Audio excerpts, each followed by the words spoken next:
Ayat 38 surat Al-Maidah. Ini para jemaah. Bismillahirrahmanirrahim.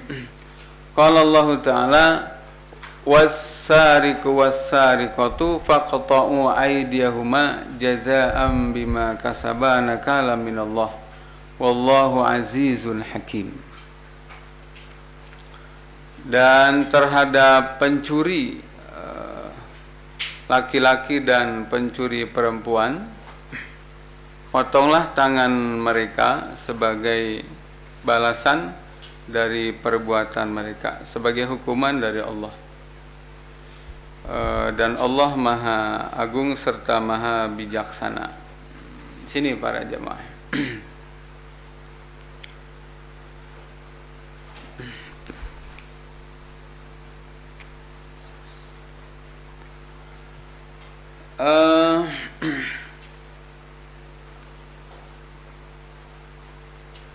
Qala al-Imam Fakhruddin Ar-Razi Asy-Syafi'i sahibu manaqib Asy-Syafi'i ihtajja al-mutakallimuna bihadhil ayah fi annahu yajibu 'alal ummah ayyansibu li anfusihim imaman muayyana.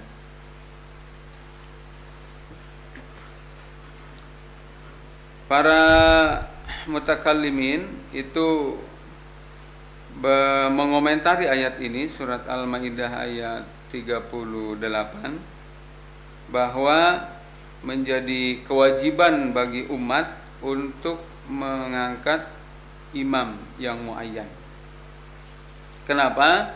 Wa dalilu alaihi annahu ta'ala aujaba bihadhil ayat iqamatal had ala surraq wa zunnat, bahwa Allah Subhanahu wa taala telah mewajibkan kepada umat dengan ayat ini untuk menegakkan hukuman bagi para pencuri,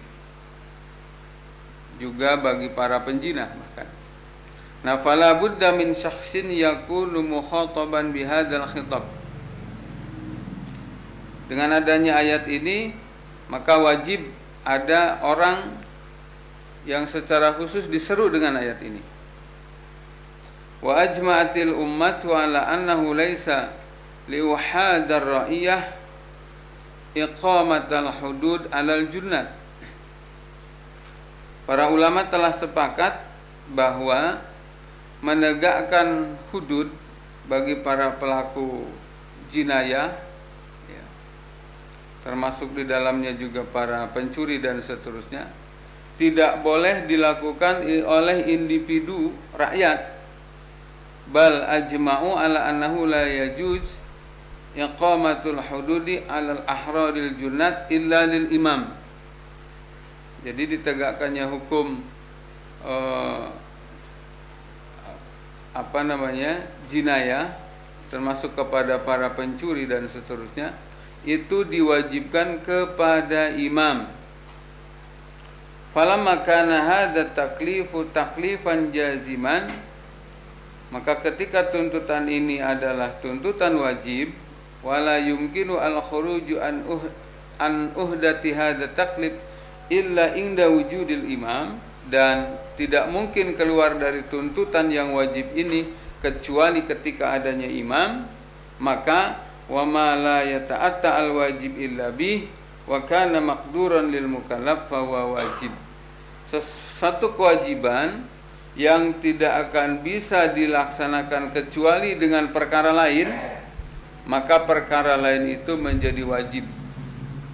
Jadi memberikan hukum kepada para pencuri, kepada para pembunuh, penjinah dan sebagainya, itu tuntutannya taklifan jaziman, tuntutan wajib.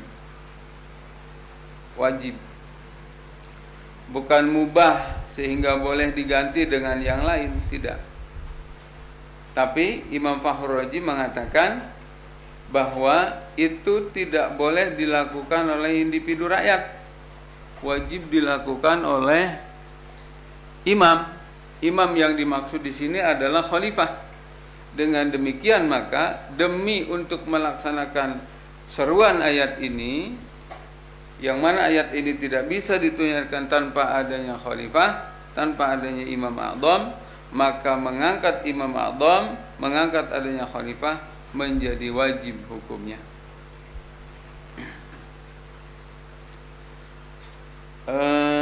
Ini dalam Mafatihil Ghaib fit Tafsir juz 6 sahifah 57. Jadi para jamaah yang dirahmati Allah Subhanahu wa taala, ketika kewajiban ini dianggap mustahil, kewajiban menegakkan adanya khilafah itu dianggap mustahil, maka memustahilkan pula ayat ini untuk ditegakkan. Bahwa kalau dikatakan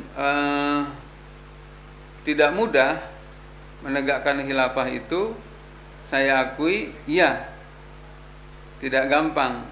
Maka karena tidak gampang, wajib dilakukan secara berjamaah.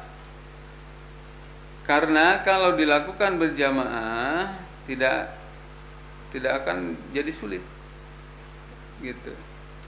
Itu satu. Yang kedua, akan menjadi sulit menegakkan khilafah ini kalau cara menempuh itu tidak mengikuti Rasulullah Sallallahu Alaihi Wasallam. Padahal para jamaah yang dirahmati Allah, sebagaimana Nabi Sallallahu Alaihi Wasallam mengajarkan bagaimana kita berwudu, bagaimana kita sholat, bagaimana kita puasa dan seterusnya, maka Nabi pun mengajarkan bagaimana proses tahapan demi tahapan untuk mendirikan khilafah itu, untuk mendirikan imamah kubro itu. Gak mungkin Rasulullah mengajari tentang wudu itu wajib, caranya seperti ini. Sholat itu wajib, caranya seperti ini. Imamah khilafah itu wajib, caranya terus gak dikasih tahu, atau diberikan kebebasan orang untuk membuat sendiri-sendiri. Gak mungkin. Perkara sholat aja, selain ditentukan status hukumnya wajib, tentang tata caranya juga dicontohkan oleh Rasulullah. Begitu juga tentang wajibnya menegakkan khilafah.